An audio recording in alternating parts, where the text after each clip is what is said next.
Boa noite para você, meu irmão, boa noite para você, minha irmã. Esta segunda-feira é boa noite, porque o dia passou muito rápido, com muitas atividades, e nós não conseguimos fazer ou gravar o nosso programa durante as horas desse dia. E agora, no início da noite, nós estamos produzindo esse vídeo, porque eu não gosto de deixar para outro dia, mas hoje é que é segunda-feira, eu gosto de dizer, a não ser que haja um problema muito sério, como aconteceu semana passada, mas começamos como sempre, dando um abraço. Ontem foi o aniversário da Nélia Bernardo Silva, né? Ela é filha mais velha do pastor Salovir Bernardo. Nélia está lá em São Paulo, fez aniversário. Um grande abraço para você, Nélia. Aniversário hoje é da Minili Romano, lá de Sumaré, de Santa Bárbara do Oeste. Minili, da família Vogan, lá de Sumaré. Ela casou-se com Isaías Romano Filho, Romaninho, e está lá em Santa Bárbara do Oeste. Mini, um grande abraço para você, estende esse abraço para o Romaninho, muita saudade de vocês. Dia 8, né? Dia 8 é amanhã é aniversário da Lúcia Coutinho Carvalho. Lúcia, a querida caçula, está fazendo aniversário amanhã. Lá, nós convivemos na mesma igreja lá em Guaxindiba, norte do estado do Rio, uma praia lá do norte do estado do Rio, município de São Francisco de Itapapuana, e hoje ela está morando em Campos, se não me engano, mas caçula, Deus te abençoe muito, que você seja muito feliz e tenha muito sucesso na sua vida, que Deus te abençoe, tá?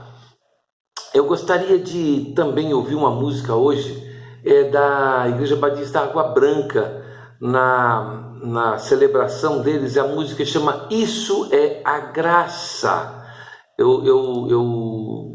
Nós vamos mostrar, é uma música muito diferente, eu não conhecia essa música, mas gostei do que vi, do que ouvi, e vou reproduzir para você, meu irmão, para você, minha irmã, porque é uma música muito bonita.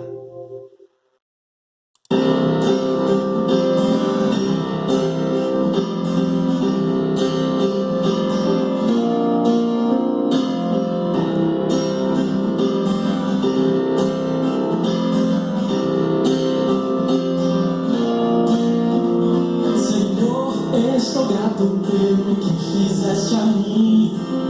O meu maior esforço falhou, mas fui justificado, teu amor reconheci. Em Cristo tenho as riquezas de Deus, isso é a graça. Nada posso fazer para que me ames mais, para que me ames menos. Pela fé, na rocha firme estou, na rocha Jesus Cristo, sua justiça é tudo para mim, isso é graça.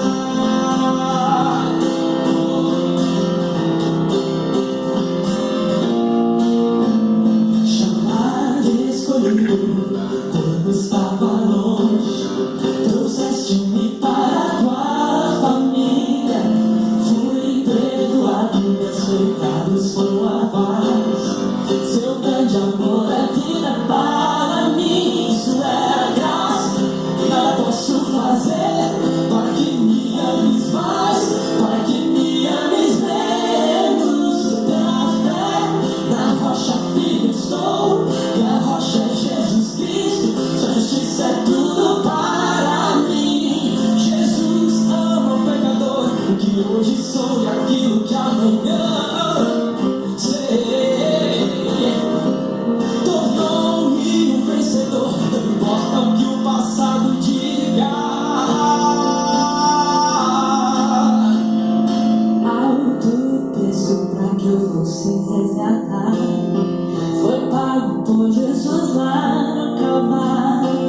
Deu sua vida, me fez viver de verdade, me garantiu a eternidade. Isso é a graça, nada posso fazer para que me ames mais.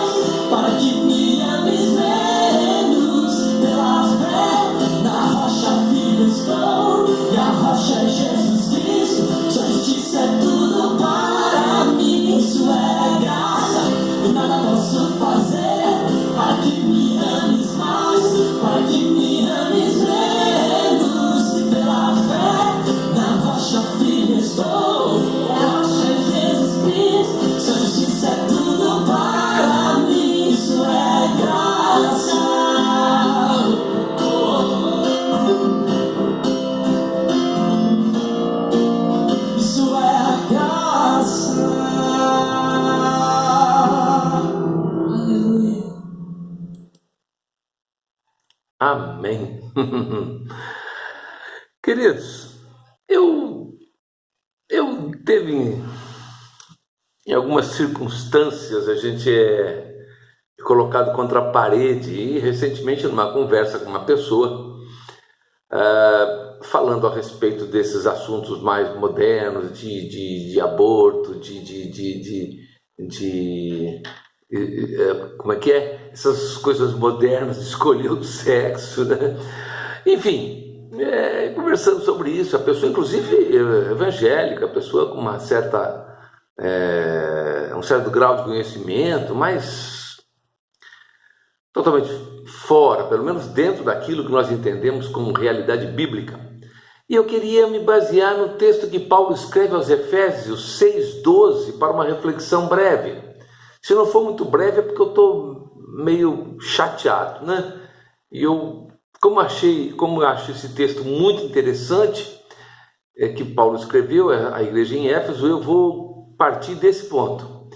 Diz o texto: pois a nossa luta não é contra pessoas, mas contra os poderes e autoridades, contra os dominadores deste mundo de trevas, contra as forças espirituais do mal nas regiões celestiais.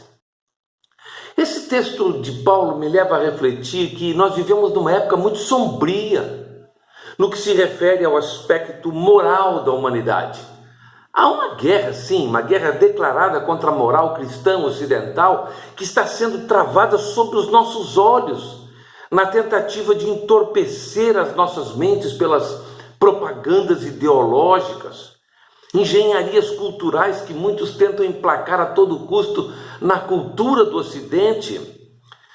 Pessoas dispõem teses, arrogam estudos, fazem propaganda passeata a fim de que seja legal, por exemplo, o assassinato de fetos ainda no ventre materno.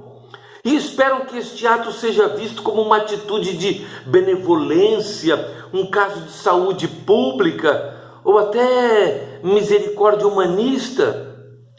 E é bom que a gente verifique que está lá registrado em Jeremias 1:5.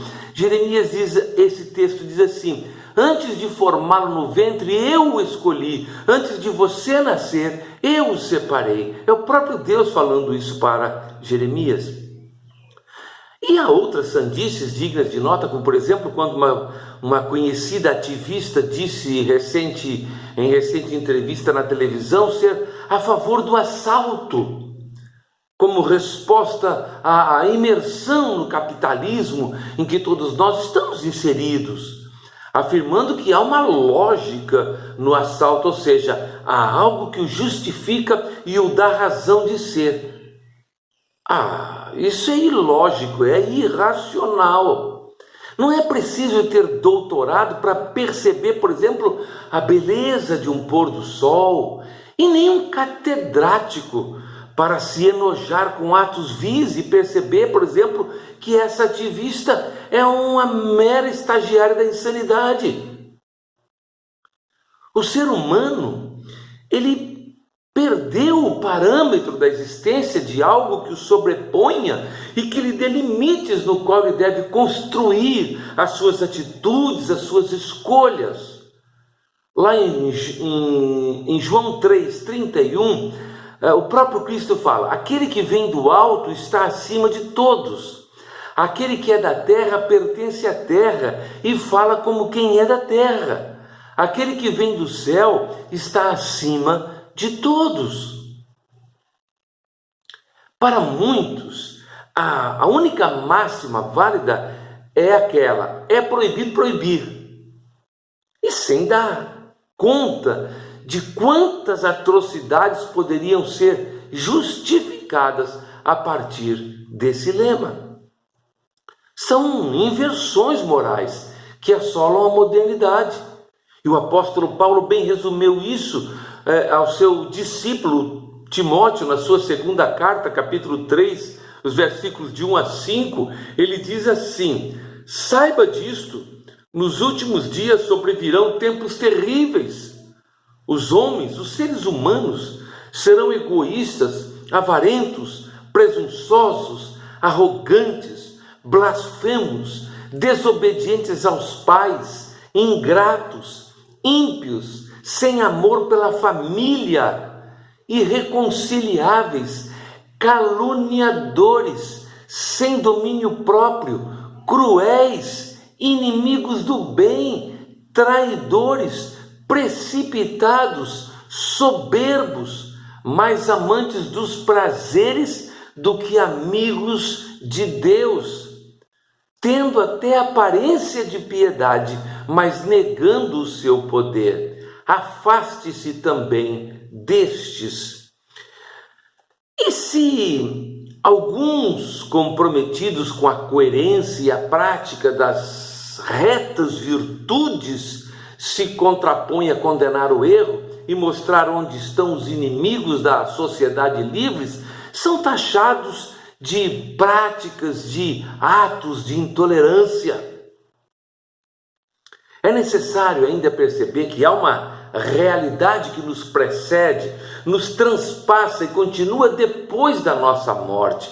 Há uma vocação geral de que tudo se resume na liberdade de expressão. Tudo se permite. Se não há princípios régios, então tudo é permitido. Ou seja, a liberdade, ela requer responsabilidade. Ela não é uma lâmpada mágica nas mãos de um débil mental qualquer, onde ao soar a frase liberdade de expressão, tudo se torna permitido e lícito, não havendo mais restrições e nem regras a serem respeitadas. A liberdade de matar o inocente não é justificável pela retórica do livre-arbítrio ou pela pregação do princípio de liberdade individual. Além da cerca do meu umbigo, há um mundo que me antecede e que muito provavelmente continuará após a minha morte.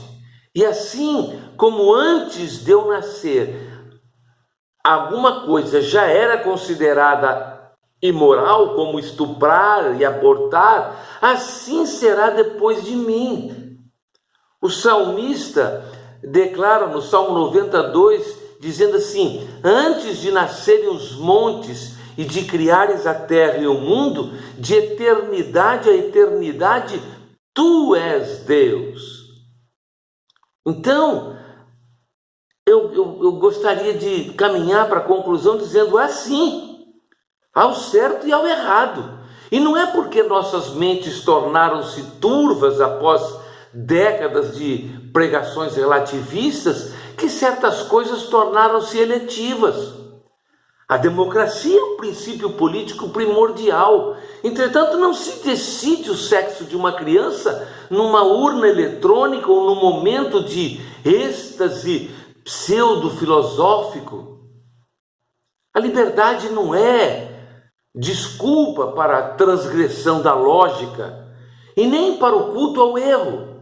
Hoje, quando alguém afirma uma obviedade de que a água do mar é molhada, em algum canto escuso da sociedade aparecem pensadores que, arrogando para si uma eloquência quase que virginal, dizem com os peitos estufados: não concordo, não é bem assim.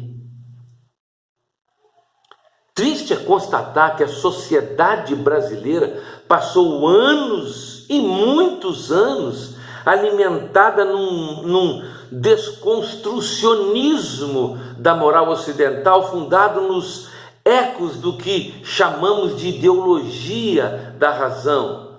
E passamos sim a acreditar que não havia mais uma verdade real, existia apenas as verdades ditas pelos gurus ideológicos que tentam nos fazer acreditar que tudo não passa de uma enorme construção social a fim de oprimir e subjugar os pobres ou as minorias, mas não conseguem julgar os fatos óbvios da realidade. Nem percebem as contradições das suas crenças. Eles olham para suas genitálias e dizem a si mesmo o contrário do que os seus olhos mostram, na mais pura ignorância. Há uma venda colocada em suas vistas que os fazem negar o óbvio. Histericamente gritam absurdos como se fossem fatos e negam os fatos como se fossem absurdos. Nós estamos caminhando rapidamente para uma situação em que será preciso pedir desculpas pelo simples fato de ser conservador, hétero ou por querer formar uma família tradicional. Tem gente que adora bandidos, defendem corruptos, a fim de guardar a inteireza dos seus dogmas partidários. Preferem a burla ao acerto. Lutam pela democracia, mas ao mesmo tempo endossam tiranias, erguem altares para os seus ícones, ao mesmo tempo em que chamam os opositores de fanáticos. É certo que os cristãos não se inserem na máxima dessa gente, ou seja, o fato de que não pode uma parcela da sociedade impor aos outros os seus pensamentos e as suas crenças. Cristão não faz isso. Eu poderia até dizer que isso é coisa de muçulmano, eu vejo tentando impor os seus pensamentos e suas crenças, mas cristão não. E se alguém, dizendo-se cristão hoje, ou em qualquer tempo da história, agiu ou age dessa forma, não aprendeu ou não entendeu nada. E não nos representa, com certeza. Nós cristãos, nós amamos até os nossos inimigos. Só não toleramos o pecado que tanto desagrada a Deus a quem nós servimos. Mas longe de nós queremos impor a quem quer que seja os excelentes e imutáveis valores morais cristãos inseridos na preciosa palavra de Deus.